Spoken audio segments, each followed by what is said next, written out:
السلام علیکم ورحمۃ اللہ وبرکاتہ۔ آج کا یہ جو سیمینار منعقد کیا گیا ہے اس کا عنوان ہے democracy in India minority rights, اور آپ حضرات سب اچھی طریقے سے واقف ہیں کہ جو موضوع بہت زیادہ گرم ہے اور مستقل اس پہ بحث مباحثے ہو رہے ہیں میڈیا میں، ٹی وی چینلز میں، پرنٹ الیکٹرانک میڈیا میں۔ جس ایشو کی بہت زیادہ بھرمار ہے وہ 3 طلاق کا مسئلہ۔ تو انشاءاللہ میں کوشش کروں گی کہ آج کی اپنی جو تقریر ہے اس میں اسی موضوع کو فوکس کروں۔ میں اپنی بات قرآن کی اس مشہور آیت سے شروع کرتی ہوں جس میں سورہ بقرہ کی آیت نمبر 208 میں اللہ تعالیٰ تمام مسلمانوں سے مخاطب ہو کے فرماتے ہیں، ایمان والوں سے مخاطبت ہے، یا ایھا الذین آمنوا ادخلوا فی السلم کافۃ ولا تتبعوا خطوات الشیطان انہ لکم عدو مبین۔ اللہ کا حکم ہے کہ جو لوگ ایمان لائے ہو، اے لوگوں جو ایمان لائے ہو داخل ہو جاؤ اسلام میں پورے کے پورے، اور شیطان کے نقش قدم پر نہ چلو، وہ تمہارا کھلا ہوا دشمن ہے۔ اس آیت کا مفہوم یہ ہے کہ ہم اگر مسلمان ہیں تو جس طریقے سے ہمارا نماز، ہمارا روزہ، ہماری زکوٰۃ، ہمارا حج قرآن حدیث کے مطابق ہوتا ہے، اسی طریقے سے یہ بے حد ضروری ہے کہ ہماری زندگی کے تمام انفرادی اجتماعی معاملات پیدائش سے لے کر موت تک، چاہے ہمارا شادی بیاہ ہو، وراثت کی تقسیم کا معاملہ ہو، ہمارے اخلاق ہو، آداب زندگی ہو، ہمارا لباس ہو، ہماری خوشی، ہمارا غم، ہماری زندگی کے تمام امور پورے کے پورے قرآن حدیث کے مطابق ہونے چاہیے۔ اور اس کے ساتھ ساتھ اللہ تعالیٰ سورہ نساء میں فرماتے ہیں، یا ایھا الذین آمنوا اطیعوا اللہ واطیعوا الرسول واولی الامر منکم فان تنازعتم فردوا الی اللہ۔ اے لوگوں جو ایمان لائے ہو، اطاعت کرو، اللہ کی اطاعت کرو، اللہ کے رسول کی اور ان لوگوں کی جو تمہارے درمیان صاحب امر ہوں، اور اگر تمہارے بیچ میں کسی معاملے میں تنازع ہو جائے، اختلاف ہو جائے، ڈفرینس آف اوپینین ہو جائے، تو ڈسپیوٹ کو جو ہے قرآن حدیث کی روشنی میں حل کرنا چاہیے۔ تو جو پرنسپلز ہم کو دیے گئے ہیں وہ ہے obey Allah, obey the prophet and those who are appointed above you. اس بیسس پہ ہم لوگوں کو اپنے تمام معاملات کو حل کرنے اور سالو کرنے کی ایک رہنمائی اور ایک گائیڈنس قرآن سے ملتی ہے۔ ساتھ ہی ساتھ اللہ تعالیٰ قرآن میں سورہ مائدہ میں فرماتے ہیں، وَمَن لَّمْ يَحْكَمْ بِمَا أَنزَلَ اللَّهُ فَأُولَٰئِكَ هُمُ الْكَافِرُونَ۔ جو کوئی اللہ کے نازل کردہ احکام کے مطابق اپنے معاملات کا فیصلہ نہ کرے وہ کافر ہے۔ ایک جگہ بولا گیا وہ ظالم ہے، اور پھر بولا گیا فاسق ہے۔ یعنی کہ یہ بہت ضروری ہے کہ اگر ہم نے اپنا نام مسلمان رکھا، کلمہ پڑھ کر لا الہ الا اللہ محمد رسول اللہ کا اقرار کر کے اسلام میں جب ہم داخل ہوتے ہیں تو ہمارا ٹوٹل سبمیشن، کمپلیٹ فالوئنگ ضروری ہے، لازمی ہے۔ اور ہمارے لیے لازمی ہے کہ جس طرح ہم نماز پڑھتے ہیں، روزہ رکھتے ہیں، اسی طریقے سے ہم کو اپنی شادی، بیاہ، طلاق، وراثت، وصیت، وقف، ہبہ، یہ سارے معاملات کو بھی قرآن حدیث کے ہی مطابق کرنا چاہیے۔ یہ ہو نہیں سکتا کہ ہم نے نمازیں تو پڑھی قرآن حدیث کے احکامات کے مطابق، لیکن ہماری وراثت کی تقسیم کچھ اور طریقے سے ہو رہی ہو۔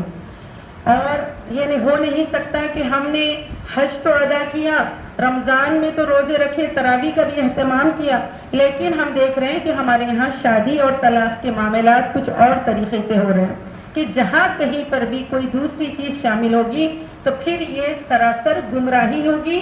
پھر اس کو فاسق بھی کہا گیا، ظالم بھی کہا گیا، کافر بھی کہا گیا۔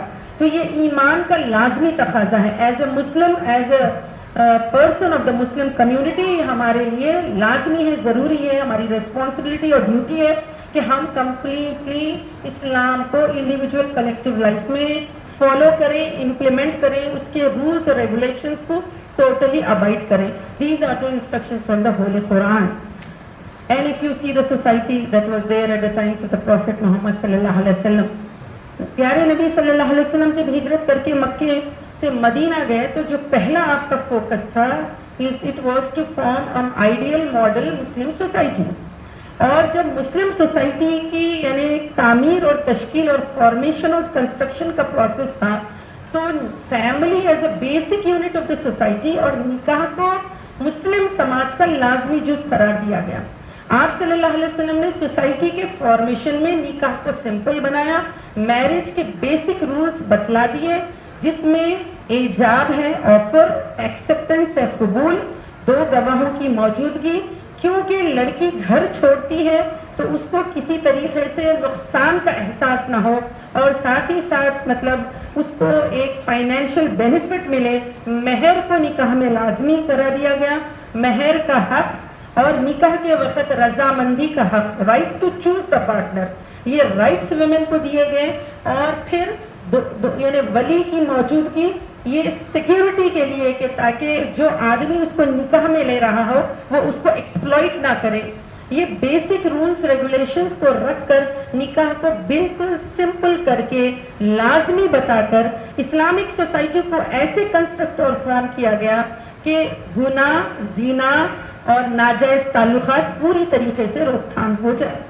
پیارے نبی صلی اللہ علیہ وسلم نے پوری مسلم سوسائٹی کا جو بیسک انفراسٹرکچر اور بیسک جو فاؤنڈیشن رکھا وہ پاکیزگی، حیا، ہر ایک کی عزت عصمت کی حفاظت، کیونکہ آپ اور ہم اچھی طریقے سے جانتے ہیں جس دور جاہلیت میں اسلام ایک نعمت اور رحمت بن کے آیا، وہ دور میں جہاں پر عقیدے کی برائیاں تھیں اور بھی زیادہ ظلم زیادتی، جو سوشل انیکوالٹی اور سوشل انجسٹس جو تھی، اس میں ایک چیز یہ بھی تھی کہ اس دور میں یتیموں اور عورتوں کے ساتھ بہت زیادہ ظلم زیادتی ہوتی تھی، بلکہ جو کلاس یعنی سوسائٹی میں جو سفرنگ لوگ تھے بہت زیادہ وہ یتامہ تھے، اور پھر خواتین۔ Women's position in that society which is pre Islamic Arabia جو ہم دیکھتے ہیں کموڈیٹی کی طرح تھی کہ عورتوں کو خریدا جاتا تھا، بیچا جاتا تھا، گھروں سے نکال دیا جاتا تھا، پھر گھروں میں واپس بلا لیا جاتا تھا۔ کئی یعنی کسی طرح سے عورت کی سیفٹی، سیکورٹی، پروٹیکشن، کسی بھی طرح اس کا کوئی یعنی رولز ریگولیشنز اور کسی پہ مورل ابلیگیشن اور بائنڈنگ نہیں تھی۔ جب اسلام آیا تو اسلام کا فوکس جو تھا سب سے پہلے جو سب سے کمزور طبقے ہیں ان کو ایمپاور کریں، ان کو پوری طریقے سے محفوظ کریں۔ ایک جانب حق دیا گیا، دوسری جانب جو رائٹس عطا کیے گئے وہ رائٹس کی پروٹیکشن کا بھی ایک میکینزم بنایا گیا تاکہ لوگ ریسپانسبل بنے اور پوری طریقے سے وہ حقوق ان لوگوں کو مل سکے، یتامہ کے حقوق، خواتین کے حقوق۔ اس میں عورت کی جو پوزیشن ایمپاور کی گئی، سب سے پہلے عورت کی اپنی کوئی آئیڈینٹی نہیں تھی۔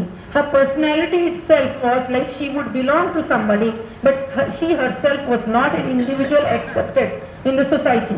اسلام نے یہ یعنی احسان کیا پوری انسانیت پر اور عورت پر کہ عورت کو جو ہے ایک رائٹ دیا کہ she was an individual as equal to a man، کہ ہر چیز میں، نیکی میں، خیر کے کاموں میں، ہر وہ کام جیسے کہ احکامات ہے، روزے کے احکامات ہو، نماز کے احکامات ہو، خیر خیرات کے احکامات ہو، زکوٰۃ کے احکامات ہو، حج عمرے کے احکامات ہو، عورت اگر نماز پڑھتی ہے اتنا ہی ثواب، مرد نماز پڑھے گا اتنا ہی ثواب، پوری طریقے سے ایکوالٹی اور جسٹس۔ عورت گناہ کرے گی اس کو بھی اتنی ہی سزا، مرد گناہ کرے گا اس کو بھی اتنی سزا۔ تمام احکامات میں، حلال حرام میں مرد اور عورتوں کو برابر برابر کا رکھا گیا اور دونوں کے لیے جزا سزا برابر برابر بتائی گئی۔ کہیں پر یہ نہیں کہا گیا کہ کیونکہ تم خاتون ہو تو تمہارے لیے یہ چیزیں زیادہ ہیں یا یہ چیزیں کم ہیں۔ صرف اور صرف جو بایولوجیکل ڈفرینس ہے کہ مرد کا دائرے کار ڈفرینٹ رکھا گیا، عورت کا دائرے کار ڈفرینٹ رکھا گیا۔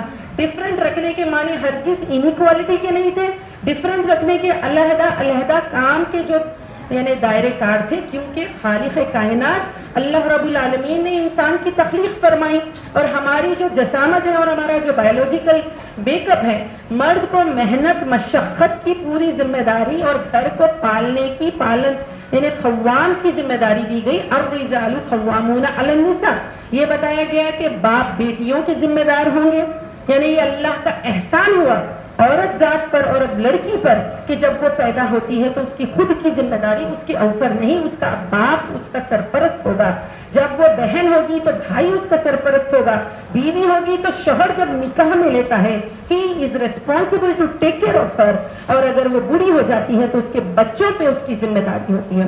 اس طریقے سے آدمیوں کو مینٹیننس کی رسپانسبلٹی ڈالی گئی، عورتوں کو گھر کی نعمت سے نوازا گیا، بچوں کی ذمہ داری، گھر کی نگہداشت، اس طریقے سے جو فطرت ہے اس کے حساب سے ڈیوٹیز رسپانسبلٹیز ڈسٹریبیوٹ کیے گئے، جس میں نہ کسی پہ ظلم زیادتی تھی، نہ کسی بھی طریقے سے ناانصافی۔ اللہ رب العالمین کو جو قانون بنایا اور پیارے نبی صلی اللہ علیہ وسلم نے جو احکامات مدینہ منورہ میں جو سوسائٹی کو بیلنس سوسائٹی، جو آئیڈیل ماڈل سوسائٹی بنائے، وہاں پر ہم دیکھتے ہیں کہ ویمن جو تھی، کمپینینز جو عورتیں تھیں، وہ جو ہے بزنس بھی کرتی تھی، وہ جو ہے علم کے میدان میں آگے بھی تھیں۔ دا بیسٹ اسکالر از حضرت عائشہ صدیقہ رضی اللہ تعالیٰ عنہ who learned so many ahadith from the Prophet محمد صلی اللہ علیہ وسلم۔ تو تعلیم کے لیے کبھی خواتین کو روکا نہیں گیا۔ تجارت میں حضرت شفا رضی اللہ تعالیٰ عنہ تھی، she was a very great business woman and was expert in commerce۔ تو اس طریقے سے خواتین تجارت میں بھی تھی، کاروبار میں بھی تھی۔ پھر جب جنگیں ہوا کرتی تھی تو نرسنگ میں، میڈیکل کیئر میں، ہیلتھ میں، اس میں بھی خواتین آگے بڑھ بڑھ کے مردوں کے شانہ بشانہ خدمات انجام دیتی تھی۔ تو اسلامک سوسائٹی یا مسلم سوسائٹی کا جو فیبرک ہے اور جو فریم ورک ہے، اس میں پوری طریقے سے رحم ہے اور انصاف ہے، اور کہیں بھی نہ مردوں پہ ظلم ہے نہ خواتین پہ ظلم ہے۔ یہ رہا قرآن حدیث کا جو سٹرکچر ہم کو ایک آئیڈیل ماڈل مسلم سوسائٹی کا ملتا ہے۔ اب آئیے ہم دیکھتے ہیں کہ میرج سسٹم ان اسلام، میرج جیسا کہ میں آپ سب کے سامنے بتائی ہوں کہ ہر ریلیجن اور ہر آئیڈیالوجی میں جس طرح میرجز کا کانسیپٹ الگ الگ ہوتا ہے، اور اکثر یہی پوائنٹ ہم کو بہت ڈیفیکلٹ ہوتا ہے جب ہم ٹرپل طلاق کو ایکسپلین کرنے کی کوشش کرتے ہیں، کیونکہ کچھ لوگ جو ہندو ریلیجن کو بلانگ کرتے ہیں، ہندو ریلیجن میں ideology concept of marriage is different, اسلام میں ideology and concept of marriage is different. جیسا کہ میں بیسک چیز بتاتی ہوں کہ اگر اسلام میں مسلمانوں میں بچی کی شادی ہو جاتی ہے، شادی ہو جانے کے بعد بھی وہ اسی گھر کی ممبر رہتی ہے، اسی باپ کی بیٹی ہوگی۔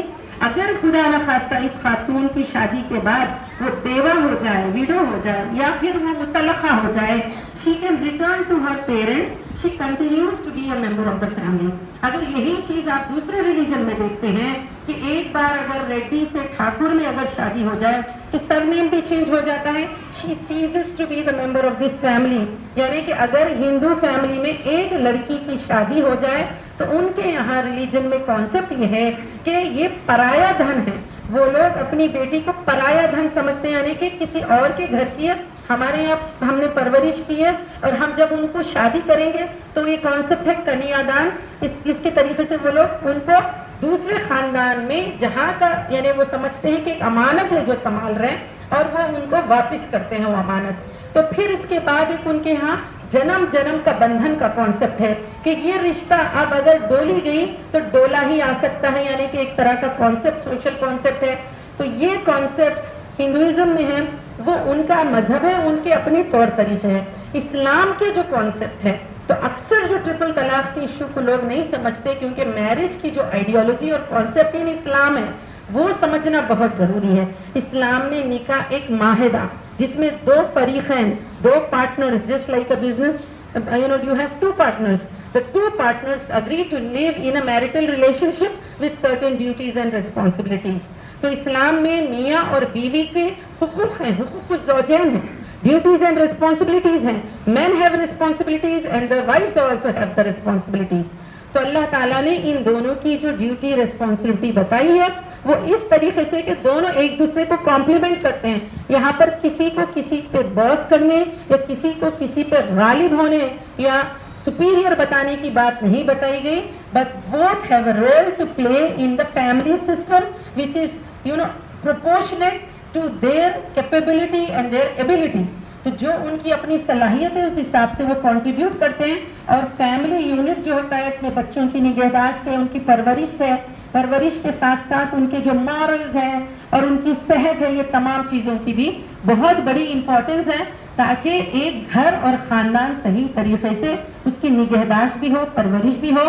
اللہ تعالیٰ نے قرآن میں بتایا، ایک جگہ فرمایا خو انفسکم واہلیکم نارا، بچاؤ اپنے آپ کو، اپنے اہل و عیال کو جس کا ایندھن بنیں گے انسان اور پتھر. یعنی کہ پیرنٹس کی بیسک رسپانسبلٹی ہے کہ بچوں کو اچھائی بتائیں، سکھائیں، ان کے مورل ویلیوز پہ نظر رکھیں اور ان کے اخلاقی برائیوں سے ان کے روکیں.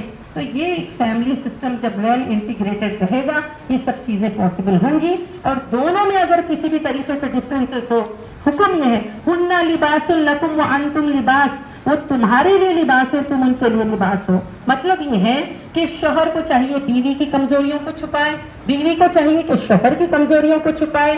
دونوں میں اگر ڈفرینسز آ جائیں، اسلام کی ٹیچنگز یہ ہیں، ہو سکتا ہے کہ تم کو اپنے پارٹنر میں کوئی چیز اچھی نہ لگے. 99% you may find things you will not agree with, لیکن still the teachings are you should continue to maintain the relationship. کہ 1% بھی اگر آپ کو اچھا ہی نظر آئے اس کو دیکھ کے نبھا کرو، ہو سکتا ہے اللہ تعالیٰ تمہارے رشتے میں برکت عطا فرمائے گا اور آگے جا کے تمہارے لیے خیر ہوگا. اسلامک ٹیچنگز یہ ہیں، جیسے کہ ایک حدیث ہے کہ تمام شیطان اپنی اپنی بات، اپنی اپنی رپورٹ لے جا کے بڑے شیطان کے پاس پیش کرتے ہیں. اور کوئی کہتا ہے کہ میں نے کسی سے یہ گناہ کرا دیا، کسی سے یہ گناہ کرا دیا، اور ایک شیطان آ کے یہ رپورٹنگ کرتا ہے کہ میں نے میاں بیوی میں جھگڑا کرا دیا. تو جب یہ بات بولی جاتی ہے تو جو بڑا شیطان ہے وہ اس کو بہت زیادہ اس کی یعنی سراہتا ہے کہ سب سے بیسٹ کام تم نے کیا ہے.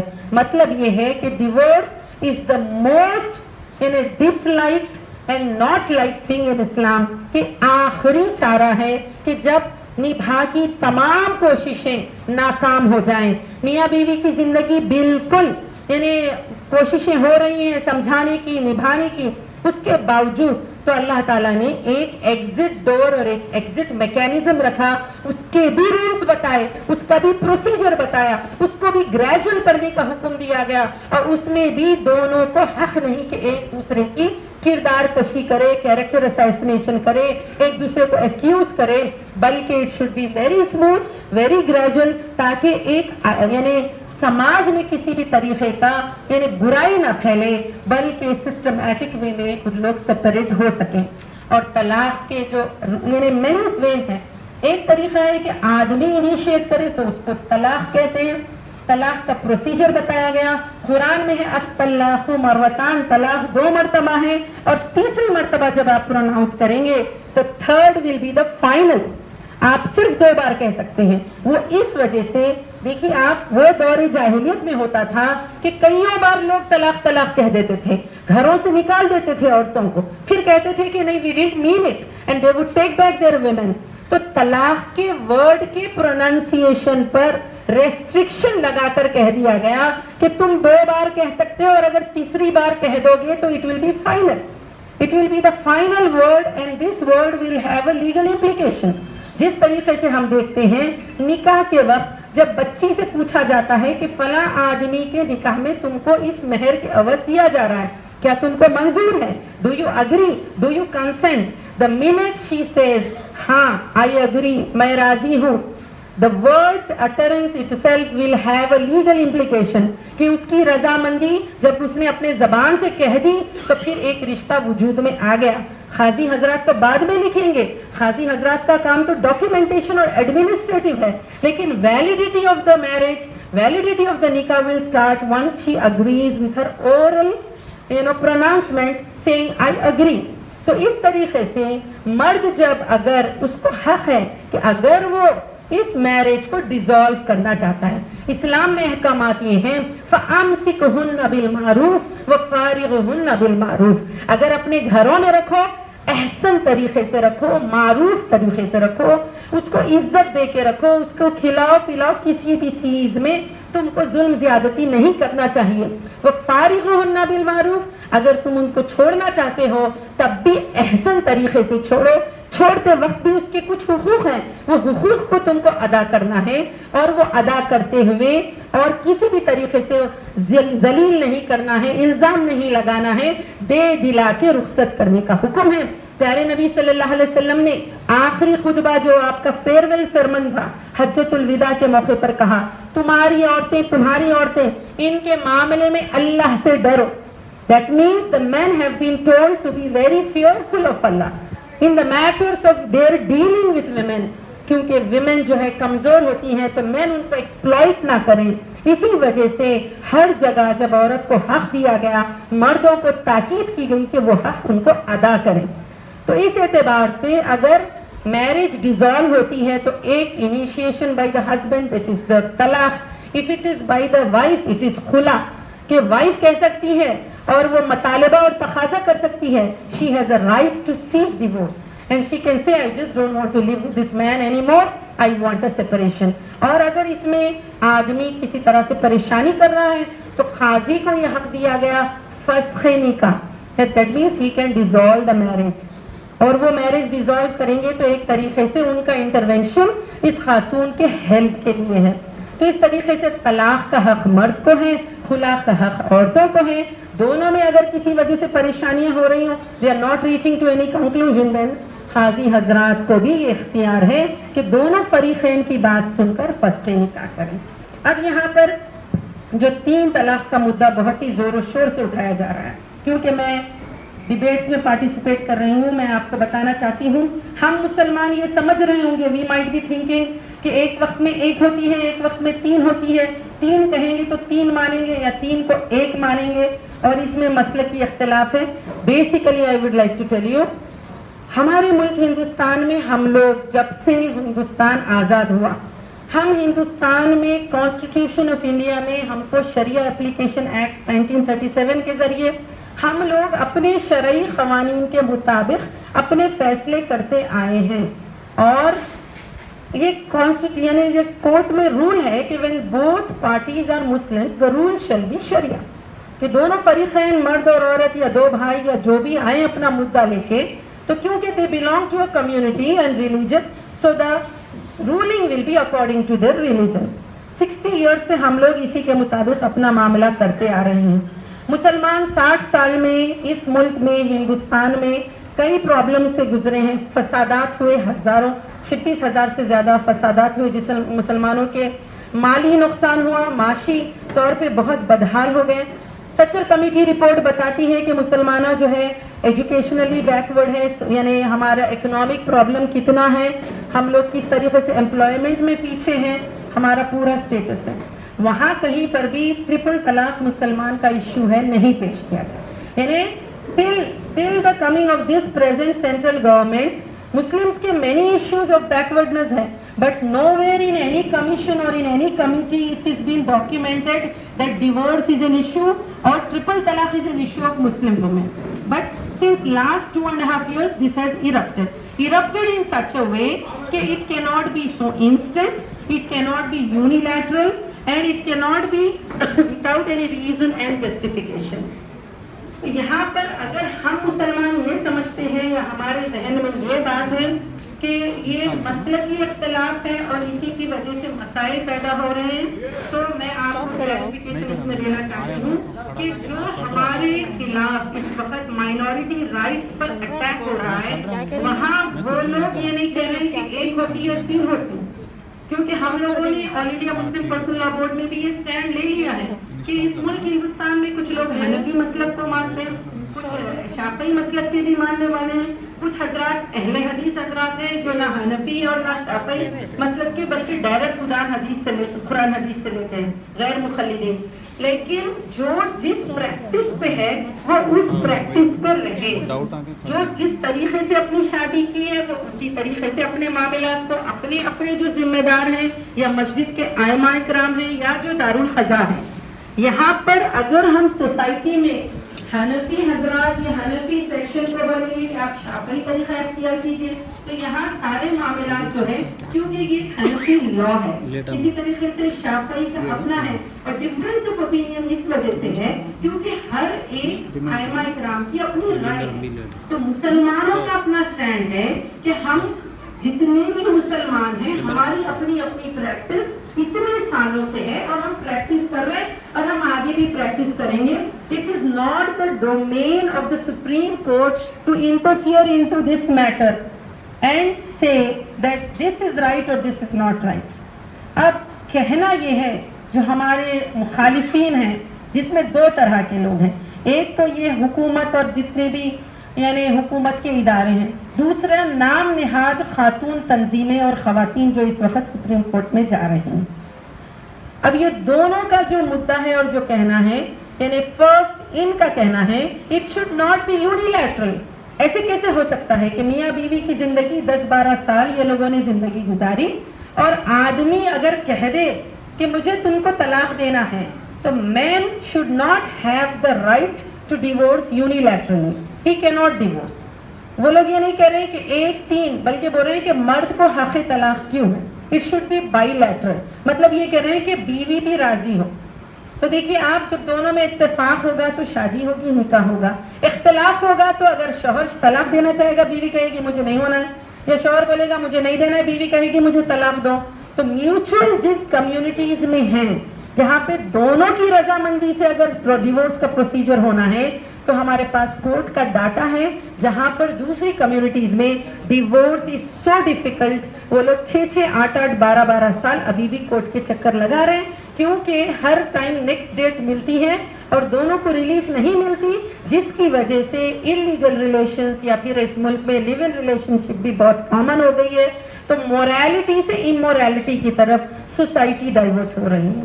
رہی دوسری چیز کہ it should be through court, اگر بولیں گے تو کورٹ پہ آلریڈی برڈن ہے اور کورٹ میں جتنے کیسز اس وقت آلریڈی جا رہے ہیں کہ دیکھیے آپ جہیز کے لیے تو آپ نے قانون بنا دیا ڈوری پروہیبیشن ایکٹ، اس سے جہیز لینا دینا تو ختم نہیں ہوا. سماج میں تو ہر کوئی اپنے اسٹیٹس اپنے معیار کو بتانے کے لیے اس حساب سے شادیاں بھی بھاری کرتا ہے، جہیز بھی لیتا ہے. لیکن misuse of dowry act is more, کہ جب تنازع ہو گیا تو they will book under dowry act. اور dowry prohibition act is misused also many a times. ہمیشہ ایسا ہو نہیں تھا رہتا ہے کہ خواتین ہی مظلوم ہیں یا مرد ہی مظلوم ہیں یا عورتیں ظالم ہیں یا مرد ظالم ہیں. We have a society and we have all kinds of people in the society and those who have money and those who have access to advocates and courts and references, they are using the law to their own vested interest. So this is happening in the society. So basically any law, any legislation has not helped anyone at large, but this all issues require social reform at the ground root level. وہاں public awareness ہوگا تو جہیز کی لعنت سے ہم ہٹ سکتے ہیں. کنٹری میں ویمنس پروٹیکشن کے لیے ڈومیسٹک وائلنس ایکٹ ہے، لیکن ابھی بھی خواتین، آج دیکھیں گے سروے بتاتا ہے 41% of Indian population women still suffer from domestic violence. ہمارے ملک میں بتایا گیا کہ چائلڈ میرج یعنی is not allowed, it's prohibited. 18 years marriage کی ایج بتائی گئی. 12 million children annually girls are married before the age of 18 years. 12 million، جس میں 86% ہندوز ہیں، 11% مسلمز ہیں. جتنوں سے سروے کیا گیا پوچھا گیا what is the reason, girl safety, girl security. ہر کوئی ماں باپ سمجھتے ہیں ہماری بچی کی سرکشا ہمارے لیے بہت امپورٹنٹ ہے، اور کئی ریلیجن میں بلیف ہے کہ وہ نرگ میں جائے گا اگر اپنی بچی کا بیاہ نہ کرے. تو جتنی جلدی ہو سکے I mean to save the its religious obligation also and to protect the child from exploitation. In villages لوگوں نے شادی پہلے کر دی. تو laws and legislations do not work alone, but there has to be a ground level effort. تو اب یہ جو بات کہی جا رہی کہ رائٹ آف ڈیورس مین کو نہیں ہونا چاہیے، یونیلیٹرل نہیں بائی لیٹرل ہونا چاہیے، اور پھر ریزن دینا چاہیے. اسلام میں وجہ بتانا ضروری نہیں ہے. اسلام میں ایسا نہیں ہے کہ آپ بولیں کس وجہ سے آپ نے چھوڑا ہے، کیونکہ اس سے دونوں پارٹنرز کو پرابلم ہوگا، نمبر 1. دوسرا یہ کہ کبھی کوئی ریزن نہیں ہوگا، فالس ایکیوزیشنز لگائیں گے کہ کردار کشی ہوگی، کیریکٹر اسیسینیشن ہوگا، کہ اگر یعنی ہر کوئی پوچھتے جائے کہ آپ نے کیوں چھوڑا، وجہ بتاؤ، تو unnecessarily this man may put up a blame saying that she was having a relationship with somebody else. سو اسلام میں یہ ہے کہ اگر آپ رہ سکتے ہو احسن طریقے سے رہو، نہ رہ سکتے ہو تو ایک مہینے کا گیپ دے کر 3 مہینے میں 3 طلاق دے کر، تاکہ آپ ایک طلاق دیں گے تو اس کو ایک احساس ہوگا کہ my husband has been decided to leave me. So دونوں کے درمیان ایک طریقے سے now they have to think of the relationship. یہ ایک گریجول پروسیجر بتایا گیا، ہر مہینہ ایک طلاق. 2 مہینے ہونے کے بعد 3rd منتھ میں آپ کو فائنل ڈیسیشن لینا ہے یا رجوع کر سکتے ہیں. اگر اس کے بعد کہہ دیا تو تمام مسالک، تمام ائمہ کرام سب کا یہ ہے وہ خاتون اس کے لیے حرام ہو جاتی ہے. یہاں بات ختم ہے. اس کے بعد کہیں پر بھی قرآن میں یہ نہیں ہے اس طریقے سے کہ دیکھیے اگر تم کو دوبارہ کرنا چاہو تو تم یعنی اس کو کسی اور سے شادی کرو، یہ جو حلالہ کی بات بتائی جا رہی ہے، بلکہ قرآن میں تنبیہ کی گئی کہ وہ خاتون اب دوبارہ تمہاری ہو ہی نہیں سکتی، اور جب تک کہ اس کی کسی اور سے شادی نہ ہو جائے. مطلب یہ پروہیبیٹڈ ڈگریز میں وہ خاتون آ جائے گی تو آدمی کو سزا کے طور پر، it is not a punishment on woman, عورت کو سزا نہیں دی گئی یہاں پر، بلکہ مرد کے لیے جو سب سے ناپسندیدہ چیز یہ ہوتی ہے کہ اس کی بیوی کی کسی اور سے شادی ہو. تو یعنی قرآن میں کہا گیا کہ تم 2 ہی بار حق طلاق استعمال کرو اور 3rd ٹائم یوز کر دو گے تو یہ تمہارے لیے ریموٹسٹ پاسبلٹی ہوگی کہ دوبارہ وہ نکاح میں تمہارے نہیں آ سکتی. تو یہ اینگل ہے، اس کو ڈسٹارٹ کر کے جو دوسرے اینگل سے پیش کیا جا رہا اور بتایا جا رہا طلاق کا مسئلہ، ایک سے زائد نکاح کا مسئلہ، حلالہ کا مسئلہ، یہ پورا میڈیا میں جو اینگل دیا جا رہا یہ مس انٹرپریٹیشن اور رانگ پریزنٹیشن ہے. اور رہی بات اگر کسی آدمی نے وقت واحد میں 3 طلاق دے دی ہو and he has taken a decision to divorce this wife، تو یہاں ہم کو سینیریو یہ اسٹڈی کرنا ہوگا جس طریقے سے سائرہ بانو کو اگر اس کے ہسبینڈ نے پورا ڈاکیومنٹیشن کر کے کہہ دیا اور یہ بتا دیا کہ I just don't want to continue this relationship, اور اس کا جو طلاق نامہ ہے، ڈیورس ڈیڈ ہے، اس میں اس نے کہا I divorce you, I divorce you, I divorce you, 3 مرتبہ اس نے یہ بات ڈاکیومنٹ کی. That means after lots of disputes it's a final decision that the man has taken that he wants to separate. Now the question is, ایک آدمی جب وہ ایک خاتون کو اپنے نکاح میں رکھنا نہیں چاہتا تو کیا یہ خاتون کو دوبارہ اس مرد کے ساتھ رکھنے سے اس کی زندگی وہاں سیف ہوگی؟ کیا اس کے لیے وہ بہتر ہے؟ جو لوگ سمپتھی فار ویمن کہتے ہیں اور بولتے ہیں کہ ہم کو اب مسلمان عورت سے کنسرن ہے، تو دوبارہ اسی شوہر کے ساتھ جوڑنا بہتر ہے یا پھر اس رشتے سے اس کو آزادی اگر مل جائے تو پھر آگے 3 مہینے کے بعد وہ خاتون کا دوبارہ نکاح ہو سکتا ہے. اب یہ رہی بات کہ کیا ہماری کمیونٹی انسینسٹیو ہے ویمنس ایشوز کے لیے؟ That is totally wrong. ہم انسینسٹیو نہیں ہیں. اسلام میں ہر مسئلے کا حل موجود ہے. We need not go and ban something and say کہ now this is being done to help somebody. اگر کسی چیز کو بین کیا جائے گا تو امبیلنس کریٹ ہوگا کہ آدمی یہ سوچے گا کہ now if I say طلاق I will be caught under some law, I will not say anything, I will abscond. تو بتائیے ڈیزرٹڈ، ابینڈنڈ اور ایسی عورتیں ہر کمیونٹی میں لارج پرسنٹیج ہیں جہاں پہ ان کا کوئی اسٹیٹس نہیں ہے. شوہر نے شادی کی، کچھ دن بعد چھوڑ کے چلے گئے، نہ ہی ان کو ڈیورس دیا، نہ ہی کوئی طلاق ہوئی. تو یہ چیز جو ہم دیکھتے ہیں کہ women are suffering in other communities in huge numbers which are more than 10 times. And comparatively اسلام میں اگر کسی آدمی نے ارادہ ظاہر کیا اور اس نے طلاق دے دی، 3 مہینے کے بعد ویڈو ری میرج ہو یا ڈیورسیز ری میرج ہو، اسلام میں پاسبل اور ہوتی بھی ہے اور اس کی اجازت بھی ہے. تو اوورآل اگر ہم دیکھیں گے کہ اگر طلاق کوئی مسئلہ نہیں ہے، طلاق اسی وقت اجازت ہے جبکہ there is no other way to sort the matter, کہ ہر کوشش ناکام ہو گئی تو ایک سیف ایگزٹ ڈور ہے سپریشن. اور اگر سپریشن ہو جائے اللہ تعالیٰ دونوں کو ایک دوسرے سے بے نیاز کر دیتا ہے. اور جو رائٹس ویمن کو ملتے ہیں because of divorce, there is a Muslim Women Protection of Rights on Divorce Act 1986 where she is entitled to maintenance. So all these rights the woman gets and after 3 months she is free to choose another partner. تو اس طریقے سے باپ پر، اس کے مرد رشتہ داروں پر، بھائیوں پر اس کی ذمہ داری ہوتی ہے اس کا دوبارہ نکاح ہونا یعنی ہو سکتا ہے. اور پولیگیمی کا جو مسئلہ ہے، polygamy is not encouraged in Islam. Polygamy was restricted and allowed. It's an option that is allowed. مطلب یہ ہے کہ اس دور جاہلیت میں خواتین کی کئی تعداد تھی جو مردوں کے شادیوں میں نکاح میں ہوتی تھی. اسلام نے اس کو کم کر کے 4 تک کی لمٹ اجازت دی، اور ایک سے زیادہ بیوی اگر ہو the second wife also gets equal rights, equal status, equal honor, and the children also inherit in the same way like the first child. تو دوسری بیوی کو ایک عزت کا سوسائٹی میں مقام دے کے رکھنا زیادہ بہتر ہے، یا پھر اگر ان کو کیپ یا رکھیل یا سیکرٹری کی طرح بنا کے رکھ دیا جائے. اور سروے یہ بتاتا ہے کہ مسلمانوں میں پہلے پولیگیمی 3.5 ہے، ہندوز میں 6.8% ہے. تو کیا second wife is not a woman? وہ بھی تو ایک خاتون ہی ہے, اور اس سے ہونے والے بچے کیا وہ آنریبل سٹیزنز نہیں ہیں؟ تو پالیگیمی کا جو اس طرح پیش کیا جا رہا کہ it amounts to cruelty to women, it is not cruelty to women.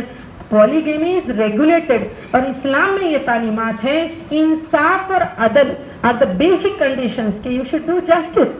اور حدیث میں ہے جو آدمی اگر اپنی بیوی کے ساتھ دوسری بیوی کے ساتھ انصاف نہ کرے, قیامت کے دن وہ اس طرح گھسیٹتا ہوا آئے گا, اس کے جسم کا ایک حصہ ایک حصے کو کھینچتا رہے گا. تو ٹوٹل جو شریعہ کے رولز ریگولیشنز ہیں, ایک تو چیز ہے کہ خوف خدا, دوسرا آخرت میں اللہ کے سامنے جواب دہی کا احساس. Because we have only a moral pressure on the people. We do not even have any power of implementation کہ قوت نافذہ نہیں, کہ جو نہ مانے, اللہ سے نہ ڈرے, آخرت میں جواب دہی کا احساس جو دل میں نہ رکھے, تو پھر ایسے لوگوں کو پنشمنٹ کے تو کوئی پاورز نہیں ہے قاضیوں کے پاس کہ قاضی کوئی پنش نہیں کر سکتے. تو اس طریقے سے ہم شریعت کا نفاذ اس ملک ہندوستان میں اس کے دستور میں بس اخلاقی طور پہ کر رہے ہیں. اور کئیوں لوگ اگر نہ ماننا چاہیں تب بھی ہمارے ملک ہندوستان میں اسپیشل میرجز ایکٹ ہیں. کہ اگر سمجھیے کسی کو شریعت نہیں پسند, they are Muslim but they don't want to follow Sharia, they are marrying a Hindu, so the special marriage act is something for people who are marrying across religion and they are don't want to marry according to the Muslim personal law.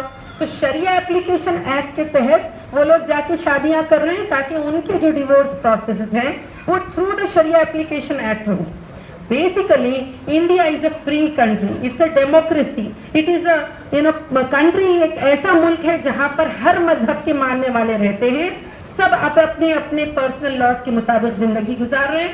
Hindus کے پاس کوئی ہندو لا نہیں تھا, لیکن 1955 میں as a reform measure to provide rights to Hindu women, Hindu خواتین کو empower کرنے, ان کو حق دلانے کے لیے 1955 میں پورا کا پورا ہندو بل, ہندو ایکٹ پاس کیا گیا.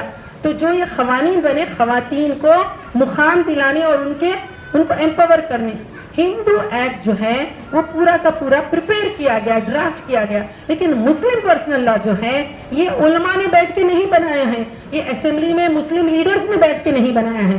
مسلم پرسنل لا پورے کے پورے اس کے روٹس شریعت میں ہے, قرآن حدیث میں ہے, یہ اللہ کا نازل کیا ہوا قانون ہے. اس میں نہ ایڈیشن ہو سکتا ہے نہ ڈیلیشن ہو سکتا ہے. اس میں بس کیا ہے, فرد کی اپنی آزادی ہے. You live in a independent country, آپ چاہے تو مانتے تو مانو شریعت, آپ نہیں مانتے ہو تو ملک کے جو سول لاز ہیں اس کو مانو. اور ہمارے ملک ہندوستان میں ہم جو مسلمان رہ رہے ہیں تمام قوانین تو ہم ایک سا ہی مان رہے ہیں کہ ٹیکسیشن کے لاز سارے مسلمس فالو کرتے ہیں, ٹریفک لاز سارے مسلمس فالو کرتے ہیں, جتنے بھی کنٹری کے لاز ہیں all citizens are following. Personal laws means something which is very personal. Personal یعنی کہ میری اپنی نجی زندگی کہ میرے گھر میں بیوی کون رہے, میں کس کو رکھوں as a wife, that is my individual personal choice. تو ہماری اپنی چیز ہے. تو جو ہمارا پرسنل معاملہ ہے, ہمارا کانسٹیٹیوشن نہ صرف رائٹ ٹو ریلیجیس فریڈم دیتا ہے, جو گروپس ہیں ان کو بھی انڈیویجول فریڈم ہے کہ گروپ میں اپنے ریلیجیس افیئرس کو آپ مینیج کر سکتے ہیں, ڈیل کر سکتے ہیں. اور ہمارے ملک ہندوستان میں کئی ایسے لنگوسٹک ریلیجیس اینٹیٹیز ہیں, اور میزورم ناگالینڈ کے لوگوں کی تو انریٹن لاز ہیں. مطلب یہ کہ قوانین ان کے لکھے ہوئے بھی نہیں ہیں, ان کی پنچایت میں جو فیصلہ ہوگا وہ فیصلہ ان کی جو قبیلے کے لوگ ہیں, ان کے ٹرائب کے لوگ ہیں, پورے ٹرائبلز کو ماننا ضروری ہوگا. اور نہ ہی سپریم کورٹ اس میں انٹرفیئر کرے گا, بلکہ ان لوگوں نے انڈین یونین سے جو اپنا معاہدہ کیا, وہ لوگ جو انڈیا کے ساتھ جو جڑے اسی اس پر کہ ہمارے نجی معاملے میں حکومت مداخلت نہ کرے. تو اس طریقے سے ہمارا ملک ایک کثیر لسانی ملک ہے, ملٹی لنگوسٹک, ملٹی ریلیجنس, ہر ایک کی اپنے اپنے مذہبی آزادی ہے. اب ہم مسلمانوں کے ساتھ یہ ہو رہا ہے, ہمارے رائٹس آف ریلیجیس فریڈم پر انفرنجمنٹ ہو رہا ہے. بات آپ کرتے ہیں 3 طلاق کی, کہتے ہیں ہم مسلمان عورت کے ساتھ ہمدردی کریں گے, لیکن یہ آپ کا نشانہ کیا ہے کہ مسلم لا آف ڈیورس کو آپ چینج کرنا چاہتے ہیں, اس کو اس طرح تبدیل کر کے یہ کرنا چاہتے ہیں کہ اس میں کچھ ایسے ایڈیشنز اور ڈیلیشنز لائیں گے جو راست یعنی کہ گناہ ہوگا, ہمارے لیے حرام ہوگا, اور وہ چیز کو ہم ایکسیپٹ نہیں کر سکتے کہ یعنی اگر کوئی رشتہ ختم ہو گیا، شرعاً انویلڈ ہو گیا، اس کو اگر آپ کہیں گے کہ اسٹل ویلڈ اور ہم اس کو بین کرتے ہیں، بین کرنے سے کوئی چیز رکنے والی نہیں، کیونکہ تمام مسلمان جو ہے، اگر آپ سمجھیے یہ بولیں کہ کسی کا انتقال ہو گیا، اب آپ بولیں کہ نہیں ہم اس کو کہیں گے نہیں it's not dead it's still alive, تو بول دینے سے کیا ہوگا؟ تو شرعاً جو چیز ہوگی وہی تو لوگ مانیں گے، وہی پر تو عقیدہ رہے گا۔ البتہ وہ لوگ جو شرعی معاملات سے واقف نہیں ہیں، دیر از لیک آف اویئرنیس، کئی لوگ نہیں جانتے، تو وہ لوگ کنٹینیو کریں گے اور وہ لوگ وہ سمجھیں گے کہ what is being told that is right. اب یہاں پر جتنی عورتوں نے عدالت کا دروازہ کھٹکھٹایا ہے یا جو آندولن ہیں، جو آرگنائزیشنز وہاں گئی ہیں، ہم نے ان سب کے ٹیسٹیمونیلز پڑھے ہیں، وہ خواتین کا مسئلہ یہ ہے، ان کی ذہنیت کا مسئلہ ہے اور وہ ہمارے لیے چیلنج ہے۔ میں چھوٹی مثال دے کے آپ کو بتاتی ہوں کہ ہم آئے ایئرپورٹ سے، سمجھیں ہماری سیکیورٹی چیکنگ ہوگی، مردوں کی بھی سیکیورٹی چیکنگ ہوئی، سب کے سامنے برسر عام کھلا، یعنی مردوں کو چیک کیا گیا، لیکن خواتین کے لیے پردہ رکھا گیا، کمرہ رکھا گیا، ویمن سیکیورٹی آفیسر رکھا گیا۔ تو کیا یہ ڈسکریمنیشن ہے یا ویمن کی respect? It is the thought. اگر کچھ خواتین ذہن میں یہ سمجھتی ہیں کہ وہ ہمارے کو الگ کیوں ہے، ہمارے کو کمرے میں لے جا کے کیوں چیک کیا جا رہا ہے، جیسے مردوں کو چیک کرے ویسے ہی ہماری بھی چیکنگ ہونی چاہیے، تو آپ سمجھ سکتے ہیں کہ ان کے دماغ کا پرابلم ہے۔ یہاں پہ انیکوالٹی نہیں ہے، یہاں پہ ریسپیکٹ ہے، آنر ہے، ڈگنیٹی ہے، یعنی کہ ہمارے ایئرپورٹ اتھارٹیز عورت کی ریسپیکٹ کرتے ہیں، اس لیے ان کا وی آئی پی ٹریٹمنٹ رکھیں۔ لیکن اب یہ خواتین کیا کہتی ہیں جو اس وقت کورٹ کا دروازہ کھٹکھٹا رہی ہیں؟ یہ کہہ رہی ہیں کہ it should be equal, it should be proportionate and there is so much of discrimination. تو یہاں پہ ڈسکریمنیشن نہیں ہے، کیونکہ ہم صنف نازک ہیں، ہمارے ساتھ ایک آنر اور ریسپیکٹ کا معاملہ ہے۔ پھر اس کے بعد ان لوگوں نے جتنے ٹیسٹیمونیلز فائل کیے، 100 کیسز ان لوگوں نے فائل اپ کی، اپنی جو ایفیڈیوٹ ہے اس میں کہا کہ یہ اسٹیٹ سے یہ خواتین ہیں، ہم کیس اسٹڈی بتا رہے ہیں۔ ہر کیس اسٹڈی انہوں نے جو بتائی جس سے ڈیورس ہوا، وہ ڈیورس کے کیسز، کہا کہ شوہر کا شکی مزاج تھا، شراب کی عادت تھی، domestic violence, fights with in-laws, more demands for dowry led it to divorce. I am a doctor, I can tell you, if a patient dies, اگر میں صرف یہ بول دوں کارڈیو ریسپریٹری فیلئر، تو لوگ بولیں گے یہ سب سے بیکار ڈاکٹر ہے، کہ کوئی بھی بیماری فائنلی کارڈیو ریسپریٹری فیلئر ہی ہوگی کہ دل پہ حملہ ہوگا، لنگس بیکار ہو جائیں گے۔ لیکن as a expert doctor you have to identify کہ کیا اس کا بلڈ لاس زیادہ ہوا ہے، کوئی آرگن ڈیمیج ہوا ہے، اس کو کوئی لیدل بیماری تھی، اس کو کینسر تھا، کون سا جگہ تھا، دیٹ شوز یور ایکسپرٹائز۔ اور اگر ہم یہ تمام 100 بہنوں کی بھی جو کیسز لیتے ہیں، اگر ڈیورس ہوا ہے، اسباب اور وجوہات کیا ہیں، ریزنز اور کازز کیا ہیں، ڈاوری ہے پورے کیسز میں، suspicious nature of the husband ہے، ان لاس کے فائٹس ہیں، اور شراب ہے، ڈومیسٹک وائلنس ہے، تو آپ ریزنس اینڈ کازز کو امپروو کریں گے یا ڈیورس کے ڈور کو بند کر دیں گے؟ یو کی not just simply shut the door of divorce in the communities.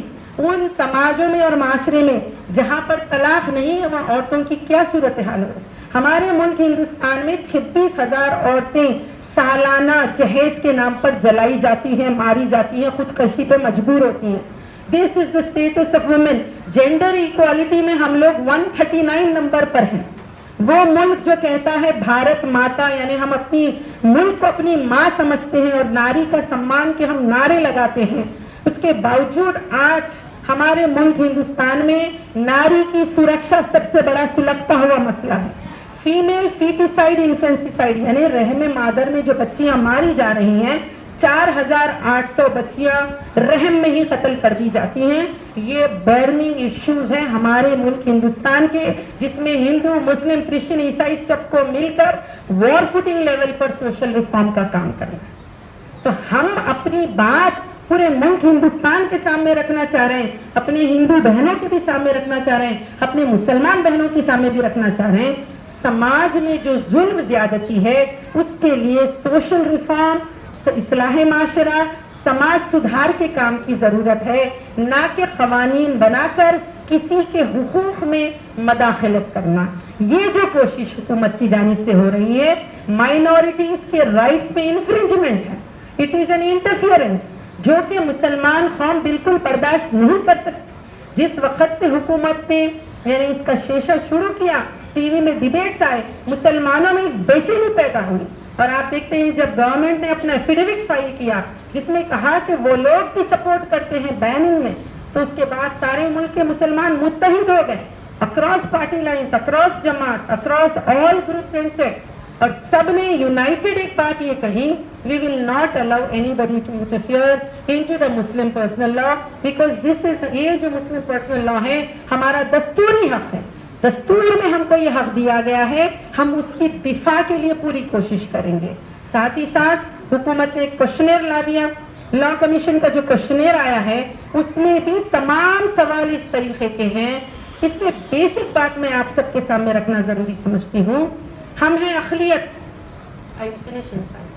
ہم ہیں اقلیت, وی آر دا مائنورٹیز, سمجھیے ہم ہیں 18%, 20%. ہمارے معاملات کے لیے ہم سے سروے کیا جائے, جو اکثریت ہے ان کے معاملات کے لیے ان سے سروے کیا جائے. ہمارے ایشوز کا سروے پورے انڈیا سے لیا جائے گا تو لازمی طور پہ آپ کو 80% تو وہ بولنے والے آئیں گے, 10% ہمارے آئیں گے. پھر اگر لا کمیشن سے یہ بول دیا جائے کہ 80% ریسپونڈڈ ان دس وے, آپ اکثریت کی رائے کو اقلیت پہ کیسے تھوپ سکتے ہیں؟ You have not released the questionnaire only for Muslim community. You have released the questionnaire for across India. So from across India اگر آپ questionnaire لیتے ہیں جس میں ایشوز ہمارے ہیں, مسلم پرسنل لا کے ہیں, ٹرپل طلاق کے ہیں, how do you expect a majority community to even know and understand and respond? اور آپ وہ جو اس کا یعنی نتیجہ آئے گا وہ ہم پہ کیسے تھوپ سکتے ہیں؟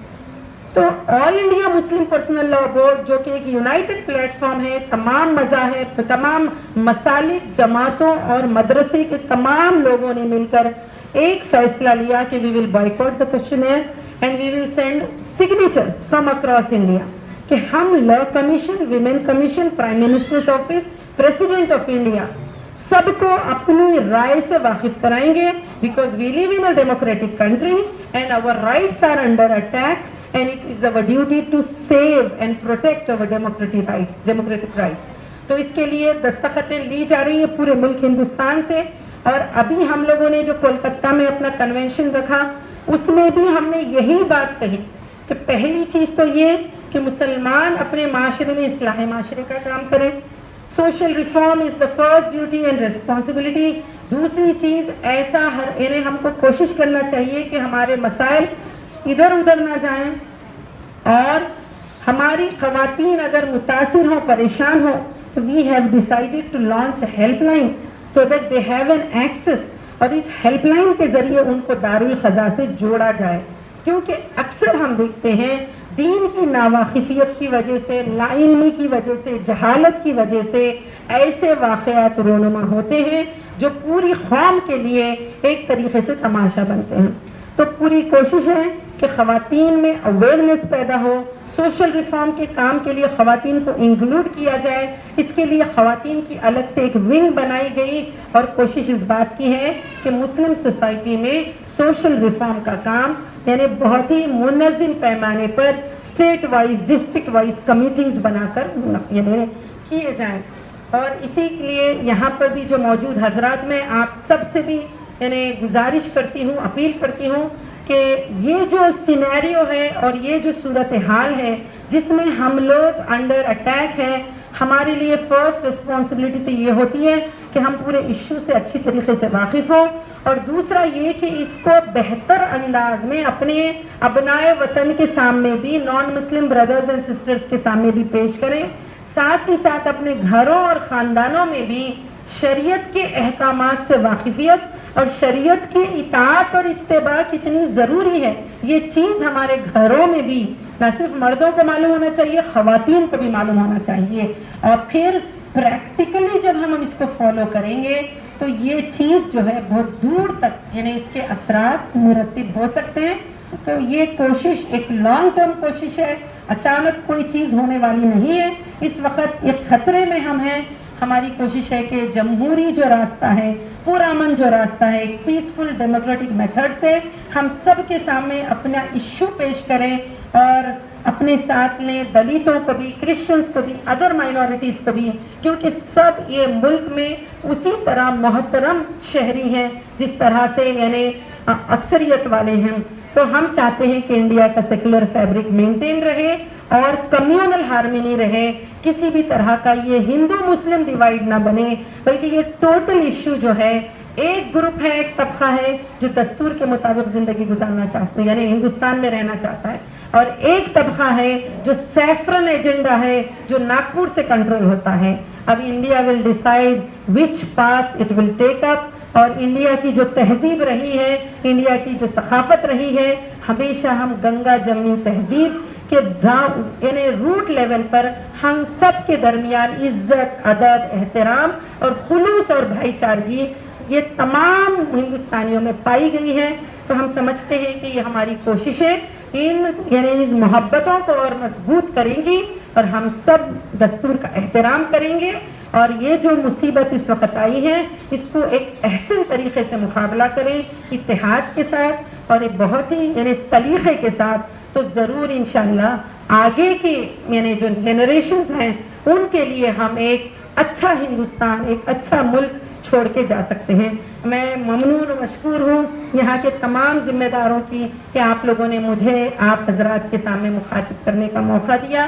اگر کوئی چیز میرے تقریر کے درمیان رہ گئی ہو یا کچھ آپ لوگ کریکٹ کرنا چاہتے ہیں تو ضرور کہہ سکتے ہیں. جزاک اللہ.